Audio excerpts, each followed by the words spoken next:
Nomination filing शुरू हो चुकी है और सबसे हाई प्रोफाइल नॉमिनेशन फाइलिंग हुई है यहां पर डॉक्टर रमन सिंह की। आज हम राजनांदगांव में मौजूद है। ये कॉन्स्टिट्यूएंसी रायपुर से कुल 120 किलोमीटर की दूरी पर है और राजनांदगांव बहुत ही इंटरेस्टिंग हमेशा से रहा है क्योंकि ये डॉक्टर रमन सिंह की सीट है और यहां से आज नॉमिनेशन फाइलिंग हुई है। इनफैक्ट ये नॉमिनेशन फाइलिंग जो पूर्व मुख्यमंत्री हैं छत्तीसगढ़ के, जो 3 बार मुख्यमंत्री रह चुके हैं, उनकी ये नॉमिनेशन फाइलिंग काफी फैनफेयर के साथ हुई।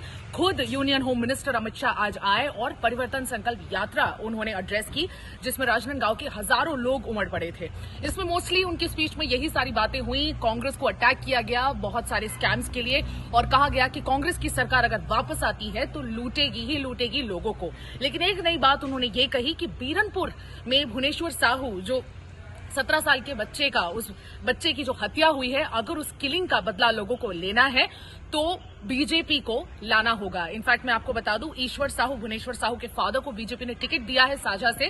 साझा बीरनपुर से ही है और इनफैक्ट उस पूरे कम्युनल क्लैश में, जिसमें छत्तीसगढ़ काफी कम्युनली चार्ज हो गया था कुछ दिनों के लिए और काफी बैक एंड फोर्थ, 2 कम्युनिटीज के बीच में बहुत ज्यादा टेंशन हो गई थी। उस टेंशन को एडवांटेज लेने का काम बीजेपी ने किया और ईश्वर साहू को टिकट दिया और इनफैक्ट उसका बिगुल आज पहली बार यूनियन होम मिनिस्टर स्टेट से देते हुए नजर आए। उन्होंने बार बार भुवनेश्वर साहू का जिक्र किया और इनफैक्ट मैं आपको बता दूं, मॉडल कोड ऑफ कंडक्ट लगने के बाद ये उनकी पहली परिवर्तन यात्रा थी। ये परिवर्तन यात्रा हुई, इसके बाद फिर रैली हुई डॉक्टर रमन सिंह की और कलेक्ट्रेट तक वे पहुंचे और पहुंचने के बाद अपना नॉमिनेशन उन्होंने फाइल किया। उनकी एफिडेविट 24 आवर्स में पब्लिक कर दी जाएगी। उसके बाद पता चलेगा कि उन्होंने कितने के एसेट्स डिक्लेयर किए हैं। लेकिन एज पर डेटा, अगर हम पहले के डेटा को देखें तो 2008, 2013 और 2018 में जब उन्होंने राजनांदगांव से लड़ा है, वो 6 टर्म एमएलए रहे हैं, लेकिन उन्होंने राजनांदगांव 2008 से रिप्रेजेंट करना शुरू किया और 2008 में उन्होंने 1 करोड़ प्लस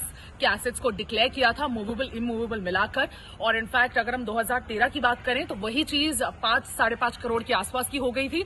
2018 में उन्होंने 10 करोड़ के आसपास का एसेट डिक्लेयर किया था। इस बार इंटरेस्टिंग होगा कि उन्होंने कितने का एसेट डिक्लेयर किया है, जो कि साफ होगा 24 घंटे बाद जब उनके एफिडेविट को पब्लिक किया जाएगा।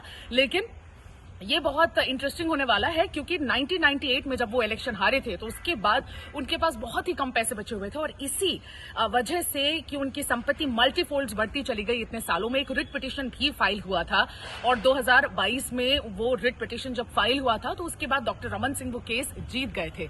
लेकिन कहीं ना कहीं लोगों में ये सेंटिमेंट है कि उनके जो संपत्ति है वो मल्टीफोल्ड्स बढ़ी है। मैं आपको बता दूं, राजनांदगांव एक हॉट सीट रहा है और यहां से गिरीश देवांगन को लड़ाया जा रहा है, जो कि मिनरल डेवलपमेंट कॉर्पोरेशन के चेयरपर्सन है, जो यहां के नहीं है, राजनांदगांव के नहीं है, राजनांदगांव से बाहर के डिस्ट्रिक्ट के हैं। और इसलिए ये बहुत बड़ा सवाल भी पैदा होता है कि किस तरह से कांग्रेस हमेशा से एक बाहर के कैंडिडेट को ही उतारता है। पिछले बार 2018 में करुणा सिंह थी और करुणा सिंह से 16 से 17 हजार तक के वोट का फासला था डॉक्टर रमन सिंह के बीच में और करुणा सिंह के बीच में।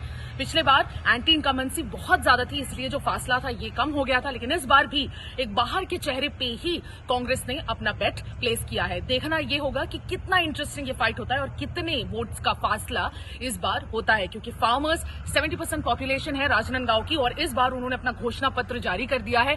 उन्होंने कहा है कि जो तेंदुपत्ता है उसका एक बोरा जो अभी 4000 में बिक रहा है, गवर्नमेंट जो रूलिंग गवर्नमेंट है कांग्रेस की 4000 में ले रही है, वो 8000 में लेने चाहिए। 250 डेज का मनरेगा घोषित हो जाना चाहिए और इनफैक्ट जो 6800 का पैडी प्रोक्योरमेंट का, पैडी परचेसिंग की जो प्राइस फार्मर्स को मिल रही है वो भी कहीं ना कहीं ज्यादा होना चाहिए, उसकी भी प्राइसिंग ज्यादा होनी चाहिए। मैं आपको बता दूं, किसान न्याय योजना के तहत कांग्रेस ने 3 किश्तें अभी तक दे दी हैं इस साल की।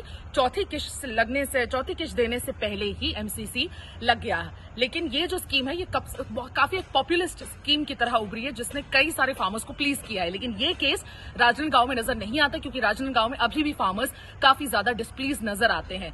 इतने सारे फार्मर्स जो मेजोरिटी यहाँ की वोटिंग बेस बनाते हैं वो डिस्प्लीज्ड है, तो इस बार किसकी सरकार आएगी, कौन सा कैंडिडेट यहां से अपना चेहरा चमका पाएगा, ये देखना काफी खास होगा। मैं सुमी राजप्पन, वीडियो जर्नलिस्ट राघवेंद्र पांडे के साथ, छत्तीसगढ़ से आज तक।